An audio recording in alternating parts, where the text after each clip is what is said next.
For our next story, let me tell you about a modern-day paradox. Most people have one thing in common: feeling alone.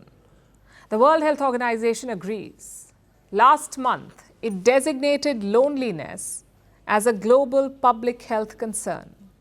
Loneliness increases the risk of early death by 39%. It is as damaging as consuming 15 cigarettes a day. We told you about this. It's as lethal as consuming 6 alcoholic drinks a day. At any given time, loneliness affects 1 in 4 people the world over. It shouldn't be this way, especially because we know what to do about it.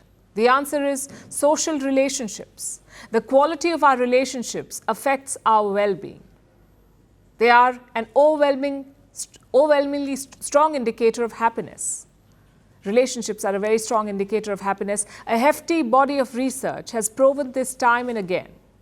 But there is a blind spot. Most of these studies look at only close ties like family, friends, and co-workers. But in the past 2 decades, a new area of study has emerged. It looks at something that can complement close relationships: strangers. Scientists have begun to wonder if talking to strangers is good for us too.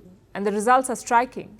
A new study is out. It says that talking to strangers can lead to greater life satisfaction.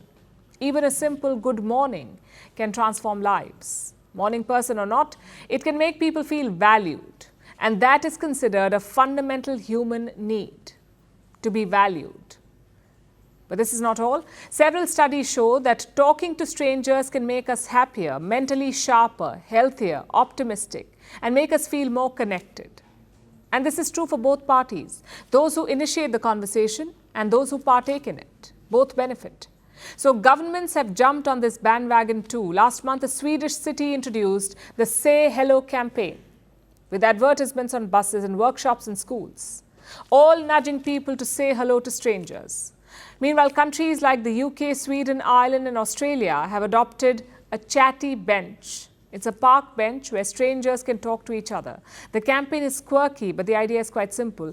Building connections with strangers is important for our social fabric. And this is not news. For centuries, most religious faiths have had similar messaging: to welcome the strangers we encounter. And in India, this is the foundation of a unique tradition of hospitality. We say, no guest is lesser than a god. But the question then remains, if talking to strangers is so pleasant and beneficial, why don't we do it more often? For starters, 2 words: stranger danger. Over the past few decades, this message has become all the rage across the world. Parents, teachers, police officers, politicians, practically everyone set aside their differences and spread the singular rhyming message. They agree that interacting with a stranger could put you at risk. So children are taught never to speak to unknown adults. When they become grown-ups themselves, they follow this familiar pattern. And before we know it, strangers are cast as a threat. But you see, human beings by nature are trusting. If they weren't, people would never invest in stocks or use dating apps or keep their money in banks or allow their children to take up gymnastics. Which is why being wary has its perks, but doing it indiscriminately becomes a trap.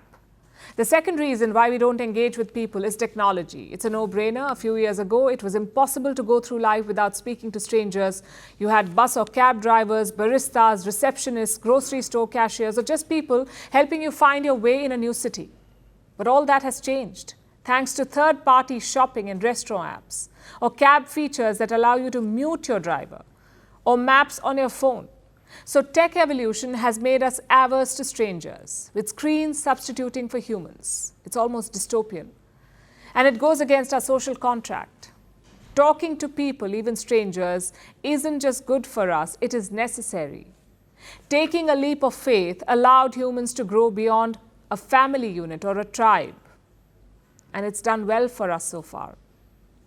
So instead of boxing yourself up, take that leap of faith, start a conversation, and see where it takes you.